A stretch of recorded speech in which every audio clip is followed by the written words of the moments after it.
நம்ம ஷோய் நம்ம இன்றைக்கி என்ன பண்ண போகிறோம்னா தவிச்சு செய்ய போகிறோம். மீன் தவிச்சு. ஓகே, என்ன தவிச்சு ரெடி பண்ணி எடுத்துச்சு. உங்களுக்கு எவ்வளோ மீன் சேர்த்துக்க போயிடணும் அதுக்கு தகுந்த மாதிரி நம்ம தவிச்சு நம்ம கொஞ்சோண்டு எடுத்துருக்கோம். நம்ம இன்றைக்கி ஒரு மீன் இது வந்து தேங்காய் பாறை அதுக்குன்னு வந்துட்டு கொட்டியில் உள்ள மீனாக தவிச்சு செய்யலாம்னா அப்படிலாம் கேட்கக்கூடாது. இது வந்து கடலில் முடிச்ச மீன், கடலில் முடிச்ச மீனில் நான் ஒரு மீன் எடுத்துருக்கேன். அப்புறம் சோப்பு, ஊசி மிளகா, வெங்காயம், பூண்டு தேவையான அளவுக்கு எடுத்து வச்சுக்க வேண்டியதான். நான் இந்த மாதிரி வெட்டி தவிச்சுக்கு எடுத்து வச்சுக்குவேன். அதுக்கப்புறம் நம்ம கீரை பறிக்கிறதுக்கே ஒரு வெங்காயம், ஒரு பட்டை மிளகா, கொஞ்சோண்டு பூண்டு, அந்த கீரை நீங்கள் எந்த கீரை வேணாலும் எடுத்துக்கலாம். ஆனால் இன்றைக்கி இந்த கீரை எடுத்துருக்கேன். நம்ம சாப்பாடுக்கு மீனும் ரெடி பண்ணி எடுத்தாச்சு. அடுத்தது எண்ணெய், உப்பும் ரெடி பண்ணியாச்சு. நம்ம சட்டி சூடு கட்டி நம்ம சமைப்போமா அவங்க அடுப்பு கட்டியாச்சு. அடுத்தது என்னது, நம்ம கீரை பட்டை. கீரை பட்டனால முதல்ல நம்ம என்ன பண்ணுவோம், கீரைக்கு தேவையான உள்ள வெட்டி வச்சது எடுத்து டக்குன்னு சட்டியில் போடுவோம். சட்டியில் தான் போடணும், வேற எங்கேயும் போட்டுறாதீங்க. ஓகே, நம்ம வந்து சமைச்சிட்டு இருக்கோம். ஓகே, என்னோட ஸ்டைலில் நான் சமைக்கிறேன். உங்களோட ஸ்டைலில் உங்களுக்கு எப்படி பிடிச்சிருக்கோ அப்படி சமைக்கணும். ஓகே, சட்டி சூடு ஏறிச்சு. அடுப்பு போட்டு ரெடி ஆகுது. சமைச்சோட எப்படி இருக்குன்னு நம்ம அடுத்த வீடியோவில் பார்ப்போம். ஓகே, நம்ம கீரையை உப்பு கொஞ்சம் சோஸ்திரம் கீரையை நம்ம சட்டியில் போட்டு கொஞ்சம் லேசாக வதக்கணும். சரிங்களா? உங்களுக்கு கீரை நீங்கள் எப்படி சமைச்சிருக்கீங்க கீரையை எனக்கு கீரை கமெண்ட் பண்ணுங்க. நான் இந்த கீரையை இப்போ கொஞ்சம் லேசாக வேக வச்சு எடுத்துருவேன். அடுத்தது நம்ம மீன் தவிச்சு எப்படி இருக்குன்னு நம்ம அடுத்த வீடியோவில் கீரையும் இதுவுமே சேர்த்து கடைசியாக பார்ப்போம். பாய். ஓகே, அடுத்த சமையல் என்னன்னா நம்ம தவிச்சு சமைக்க போட சொன்னோம்ல. ஓகே, எண்ணெய் தேவையான அளவு எண்ணெய் நம்ம இவ்வளோ தான் ஊற்றுவோம். கொஞ்சோண்டு எண்ணெய் தவிச்சு நம்ம எண்ணெயில் தான் இது பண்ண போகிறோம். நம்ம எண்ணெய் போட்டாச்சு. சட்டி சூடு ஏறட்டும். சூடு சேர்த்தவனுக்கு நம்ம இதை வெட்டி வச்ச வெங்காயம், பூண்டு, இஞ்சி, சோப்பு, ஊசி மிளகா இடிச்சுது சட்டி சூடு ஏறட்டும். நம்ம அதிலே போட்டுருவோம். ரொம்ப சூடாக நம்மளுக்கு போடாதீங்க. ரொம்ப நம்ம லேசாக தீந்துடும். லேசு சூடுலேயே நம்ம போட்டோம்னா நம்ம எண்ணெயில் போட்டு நல்லா இப்படி தாளிக்கலாம். லேசாக நம்ம ஊசி மிளகா இடிச்சுக்கலாம். கொஞ்சம் லேசாக போயிடும். அப்படி தான் எனக்கு ஏறும். அதனால் நீங்கள் பார்க்கும்போது ஓகே, நல்லா சூடு ஏறட்டும். நம்ம இந்த சூடு இதெல்லாம் ஏறணும்னா இதுக்கப்புறம் இதில் என்ன போடுறோம் நம்ம அப்படியே அடுத்த வீடியோவில் பார்ப்போம்.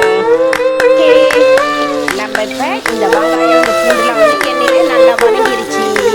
சரிங்களா? நான் இதுக்குள்ள கிச்சாப்பு கொஞ்சோண்டு எடுத்திருக்கேன். இந்த கிச்சாப்பு என்னன்னா நான் இந்த பிராண்ட் தான் கிச்சாப்பு பாய்ப்பேன். சரிங்களா? இந்த பிராண்டு கிச்சாப்பு கண்டிப்பாக நான் எல்லா சமயமும் தான் பாய்ப்பேன். அது ருசியாக இருக்கும்.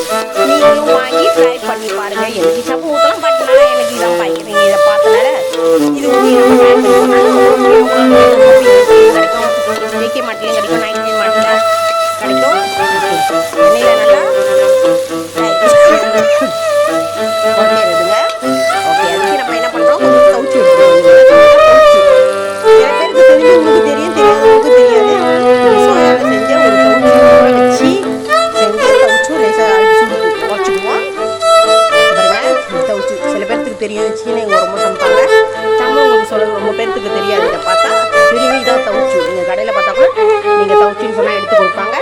நான் வேண்டிய கொஞ்சோண்டு எடுத்திருக்கேன். இதில் கொஞ்சோண்டு போட்டுக்கிறேன். ஏன்னா இந்த தவிச்சில் உப்புலாம் இருக்கும். நீங்கள் உப்பு கொஞ்சம் லேசாக போட போனால் கொஞ்சோண்டு சீனி போட்டால் அதுக்கு சரியாக இருக்கும். நான் லேசாக கிச்சா போட்டுக்கிறேன். சரிங்களா? கிச்சா போட்டுட்டு நம்ம லேசாக இதில் தண்ணி ஊற்ற போகிறோம். நம்ம தேவையான அளவு தண்ணி ஊற்றியாச்சு. இப்படி தான் இருக்கும். நான் லேசாக கொஞ்சோண்டு சீனி போடுறேன். இது வந்து ருசிக்கும் அந்த உப்பு நிறையா இருக்கிறதுக்கும் இதுக்கும் அந்த டேஸ்ட் நல்லாயிருக்கும். சில பேர் போடுவாங்க, சில பேர் போட மாட்டாங்க. நான் போடுவேன். நீங்கள் போட்டு ட்ரை பண்ணி பாருங்கள். லேசாக அதில் போட்டாச்சு. லேசாக இந்த மாதிரி தண்ணி மாதிரி இருக்கும். லேசாக கொதிக்கிடும். நீங்கள் வந்து தண்ணி ஊற்றாமல் அப்படியே இந்த ரங்கோப்பாக எடுக்கலாம். அப்படியே கட்டியாக இருக்கிற மாதிரியும் எடுக்கலாம், இப்படியும் எடுக்கலாம். ஓகே, லேசாக கொதிக்கிட்டோம். லேசாக நம்ம உப்பு போடல, அதுலேயே இந்த தவிச்சிலேயே உப்பு இருக்கும். வேணால் நீங்கள் உப்பு பார்த்துட்டு போடலாமா வேணாமான்னு நீங்கள் அப்படி போட்டுக்கலாம். நான் போட மாட்டேன்.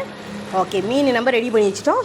இது ரொம்ப ஒரு 10 நிமிஷம் ஒரு 5 நிமிஷத்தில் இது வெட்டி வச்சோம்னா நம்ம ரெடி பண்ணிவிட்டு இதுக்குள்ளே மீன் இப்போ நம்ம போட போகிறோம். ஒவ்வொரு மீனாக நீங்கள் எந்த மீன் வச்சுக்கோ, இந்த மீன் நீங்கள் நல்லா இப்படி பொரிச்சு எடுத்து வச்சுக்கோங்க. போட்டு சாப்பிட்டு ட்ரை பண்ணி பாருங்கள் எப்படி இருக்குன்னு.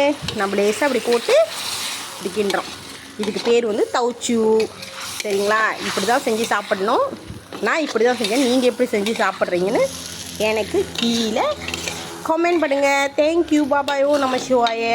ஓகே, அடுத்தது நம்ம மீனும் சமைச்சு ரெடி பண்ணியாச்சு. முதல்ல பெரட்டின கீரையும் நம்ம ரெடி பண்ணிட்டோம். இப்படி தான் இருக்கும். நம்ம சாப்பிட போகிறோம். பாய். நம்ம இப்போ சமைச்சாச்சு. நம்ம சோறு மொதலையும் ஆக்கி வச்சுட்டோம். நம்ம சோறு ரைஸ் குக்கர்லேயும் ஆக்குவோம். நம்ம இதுமாதிரி நிறக்கட்டியும் ஆக்குவோம். நம்ம நிறக்கட்டின சோறு ரெடியாச்சு. நம்ம கீரையும் ரெடி பண்ணிட்டோம். நம்ம இப்படி தான் கீரை பெரட்டணும். இன்றைக்கி மீன் தவுச்சியும் ரெடி பண்ணிட்டோம். தவுச்சி இப்படி தான் இருக்கும். நீங்களும் செஞ்சு சாப்பிட்டு ட்ரை பண்ணி கீழே கமெண்ட் பண்ணுங்கள். சரிங்களா? இந்த வீடியோ கீழே. தேங்க்யூ. பாய். நம்ம சாப்பாடு ரெடியாச்சு. நீங்களும் சாப்பிடுங்க. எல்லோரும் எங்கே போனாலும் பார்த்து பத்திரமா போயிட்டு பார்த்து பத்திரமா வாங்க. ஓம் நம சிவாய.